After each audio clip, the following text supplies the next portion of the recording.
Pemblokiran rekening milik aktivis Patty Supriyono menjadi sorotan publik. Supriyono menjelaskan soal awal mula bagaimana rekening bank miliknya yang berisi uang pribadi dan donasi aksi senilai lebih dari 80 juta rupiah ini diblokir jelang demonstrasi di DPR. Dana yang tersimpan pada salah satu bank plat merah yang rencananya akan digunakan untuk menyewa bus dari Patty berkaitan dengan demo akan digelar pada 27 Agustus 2026 hingga Minggu kemarin pukul 11 pagi masih terblokir. Supriyono menyatakan aksi blokir bukan hanya menyasar rekening pribadinya tapi juga akun media sosial miliknya. Tanggal 22 jam 11 siang itu akun TikTok saya diblokir. Setelah itu jam 1 rekening saya diblokir. Terus jam 3 pagi WA saya hilang. Tulisannya saldo terblokir sekian puluh juta. Terus ramai di medsos.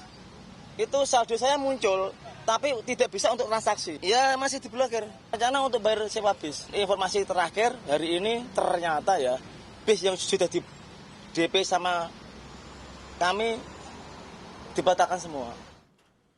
Melalui akun Threads, Bank Mandiri buka suara soal rekening aktivis Patty yang diblokir jelang demo 27 Agustus mendatang. Bank Mandiri menjelaskan pemblokiran rekening merupakan tindak lanjut dari permintaan aparat penegak hukum dan dilakukan sesuai prosedur yang berlaku.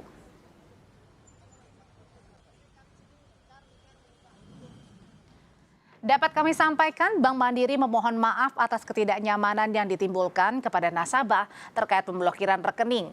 Pemblokiran tersebut merupakan tindak lanjut atas permintaan aparat penegak hukum dan telah dilakukan sesuai prosedur serta ketentuan yang berlaku. Tulis pernyataan Bank Mandiri di akun Threads.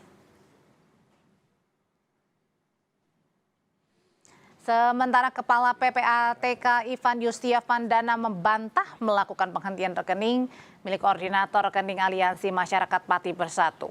Penyidik memiliki wewenang melakukan penundaan transaksi maupun pemblokiran rekening melalui Undang-Undang Nomor 8 Tahun 2010 tentang penanganan tindak pidana pencucian uang.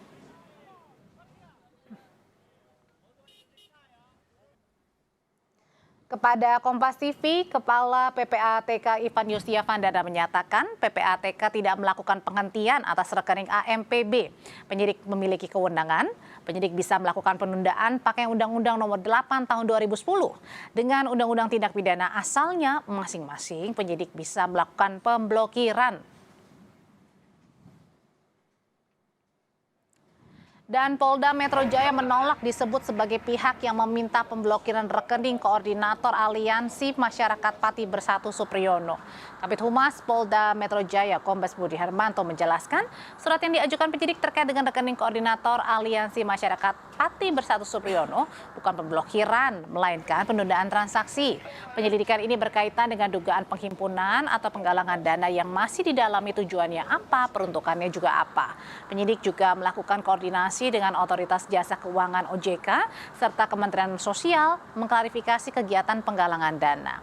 Polisi kemudian menyebut pemilik rekening juga akan dimintai klarifikasi terkait dengan aktivitas transaksi dan tujuan penghimpunan dana. Langkah ini dilakukan untuk memastikan apakah penggalangan dana yang dilakukan telah sesuai dengan ketentuan dan perizinan yang berlaku atau tidak.